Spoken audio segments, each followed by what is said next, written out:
Obviamente un proceso de impunidad enraizado en nuestro país que le da vida a grandes empresas que vez consecutiva hacen varias violaciones a los derechos de las personas usuarias, pero que tiene sobre la base obviamente un débil y totalmente tolerante marco jurídico. Por ello es que decimos que hay una amplia impunidad en este respecto, ¿no? Como sabemos, anteriormente la telefonía estaba en manos del sector público. Pasa tal cual, y así de hecho nace este proceso de privatización con un alto nivel de concentración. Entonces nace ya con vicios implícitos. En este sentido, entendiendo que lo que está débil es la estructura que le da vida a todo este proceso de funcionamiento, no solo estatal, sino que de la entrada de este tipo de empresas, se nos plantea la oportunidad de generar un debate el recién año pasado, ¿no? Hay que decir que obviamente cuando se hace toda esta apertura de grandes empresas transnacionales, temas como la portabilidad numérica, como los reclamos, como las vigencias, eso que se mencionó ya con el tema de los decretos, hubieran sido ahí mismo concebidos. Pero tenemos que esperar en este país 15 años para entrar en este debate. A mí me gustaría que mostremos la primera lámina que traemos porque... A ver, ese cuadro nos muestra, para que los televidentes estén claros, que somos el país que más alto paga tarifa en telefonía fija. Que es algo que ha venido siendo tema de discusión. Yo tuve la oportunidad de estar recientemente, por cierto, esta semana con un amigo extranjero y me preguntaba, ¿es risible que en este país se esté cobrando telefonía fija? Y si vemos las gráficas, claro, obviamente vemos las diferencias. O sea, estamos viendo los 6.94 ya con IVA. Ese es el del Salvador, ese es el más alto, ¿no?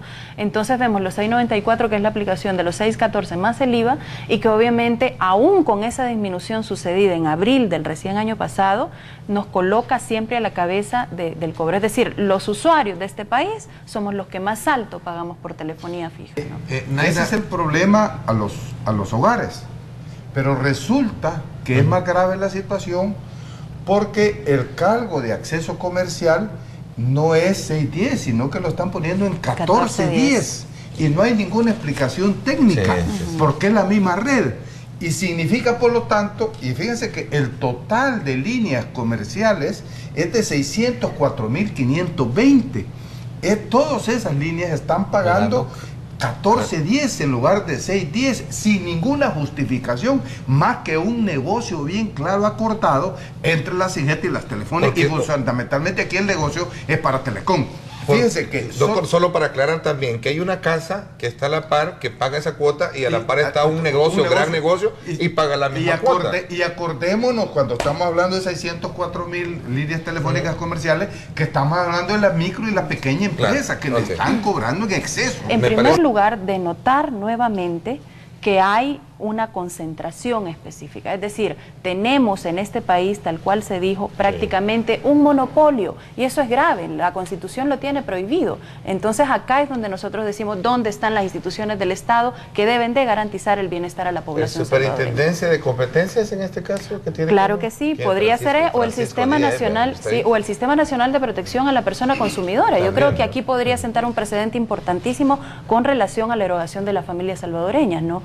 Acá vemos que el ingreso por telefonía fija para el pago de acceso residencial cuando estaba 6,14, en el año reporta de todas maneras exorbitantes ingresos a este tipo de empresas y que obviamente tienen un alto paraíso en este país. Ese es el punto, porque terminan deprimiendo a las familias salvadoreñas, y me gustaría enseñar un último gráfico porque la última, que es relativa a la cantidad de denuncias que recibimos en el Centro para la Defensa del Consumidor con relación a la proporción de casos que tenemos, ¿no? Que tenemos a bien mediar. ¿Es esta? Sí, es esa misma.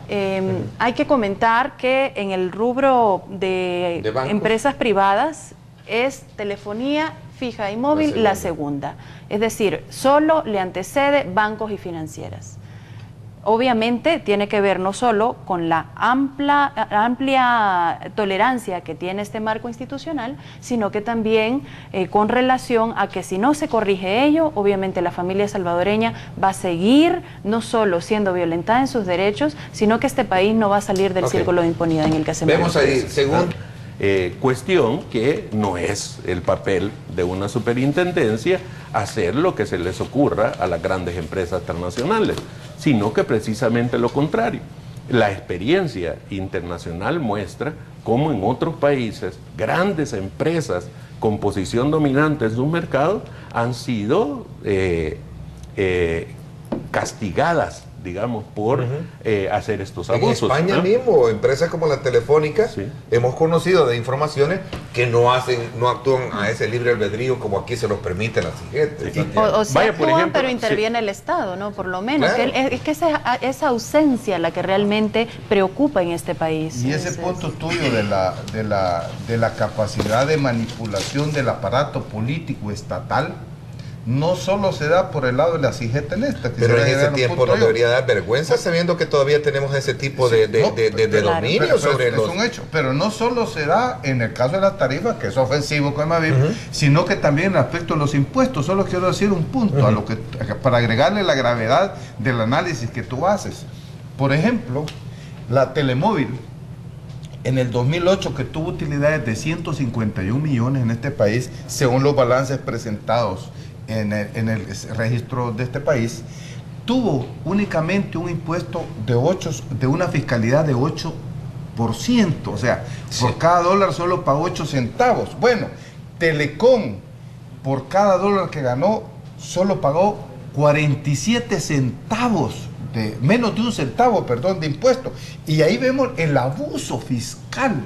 Fíjense que para terminar el punto, tenemos nosotros entre el 2009 y el 2010, resulta que empresas telefónicas como Telefónica Móviles de El Salvador, el Estado le devolvió $2 millones de impuestos. Y lo mismo hicieron con la compañía de telecomunicaciones de El Salvador, que le devolvieron $1.155.000. No solo no pagan impuestos, le devuelven. Entonces no es una manipulación solo, como tú dices, de la institución que supuestamente está rigiendo y debe defender los intereses del consumidor, sino que también maneja la manipulación en el Ministerio de Hacienda y no pagan impuestos. Que es necesario que intervenga la Superintendencia de la Competencia. Aquí tenemos un serio problema de competencia, tenemos un serio problema de abuso de la posición dominante, de abuso de las grandes empresas transnacionales sobre otras empresas nacionales y sobre el consumidor. Por supuesto que al final el que resulta dañado es el consumidor. Entonces es importante que la Corte de Cuentas tome también este asunto, la Fiscalía General de la República, y que realmente se cumpla el decreto de la Asamblea Legislativa. Tiene que presentarse nuevamente esa situación. El estudio de costos no se ha realizado como lo planteó la Asamblea Legislativa, y por el otro lado se hizo abstracción de ese estudio. Ok, el ingeniero Campos. Los costos por minuto. Yo creo que es importante que la población escuche esto, y los negocios también, porque también los están grabando. Sí. El costo real que debería de estarse pagando como máximo, porque son costos máximos, es de 8.40 al minuto. Y la CIGET les acaba de autorizar que cobre un máximo de 21.71. Señores, eso no puede ser. Esto, yo creo que lo que ustedes han dicho, la institucionalidad del Estado, ¿dónde está? Valga la Santiago, lo que dice Santiago. Es. ¿Dónde está? Porque yo creo que es importante. Aquí es de revisar toda la privatización de la telefonía. Porque es lo que tenemos que ver, que es la herencia que nos dejaron los gobiernos de arena, una privatización, y que lastimosamente esta CIGET ha seguido haciendo lo mismo. Pero ¿dónde está la Corte de Cuentas? Que vaya la Corte de Cuentas a auditar al Ministerio de Hacienda, porque estos señores no pagan impuestos y más bien le devuelven. Que vaya la Fiscalía y ya abra, exactamente, la Fiscalía debería estar abriendo un expediente para revisar al superintendente bajo qué negocios ha autorizado que en lugar de cobrar 9.85 con la ganancia original que les había dado, ahora vaya a 21.71. ¿Dónde está la superintendencia para proteger a las empresas nacionales de telefonía? ¿Dónde está el presidente de la República que vetó el decreto que trataba de quitar la cuota fija y en lugar de disminuirla, la aumentaron porque a más del 50% de las conexiones le subieron a 14%. O sea, es una burla a la población, a los empresarios. Doctor, agregar algo que yo quería razonar. ¿Por qué es que esto no es producto de una metodología de costos? Para que no se vaya a entender por nadie de los que nos están viendo, técnicos o la población, que estamos, digamos, haciendo una interpretación conveniente. Esto, el cargo fijo, por ser fijo, no está basado en costos. Sí. Eso es así inherentemente. Y es un cargo es un cargo que pone de dedo, no puede provenir de una metodología. Es donde nosotros... Y que además no debería de existir. Y entonces no debería de existir originalmente porque originalmente nosotros lo quitamos. Nació con la Desde ley de privatización para que las empresas recuperaran sus inversiones, que es un negocio que les dio anticipadamente arena. Entonces decirle a la población, telefónicas. en este punto decirle a la población que el 6.14, que casi es $7 ya con IVA, que se había quedado allá en el 2010, ahora es el mismo valor, doctor, y más grande todavía en el caso de las empresas. Una cosa sobre eso, por eso el CDC sostuvo en ese momento de debate que aún el decreto emitido por la Asamblea Legislativa estaba violentando derechos de las personas usuarias, porque obviamente no tenía ni siquiera cercano una metodología con base a costos. Fue algo de un proceso en donde llamaron a las empresas de telefonía, donde vimos el debate, incluso estuvimos de cerca, y esto es el resultado que nos dio el 6.14 y que obviamente en este periodo hemos esperado 15 meses para buscar la metodología adecuada y nos salen con la sorpresa que en algunos casos vamos a pagar el doble y en otros casos se mantiene la misma. Entonces, ¿cuál es el proceso de intervención acá del Estado? Nos gustaría saber. Mire, nosotros vivimos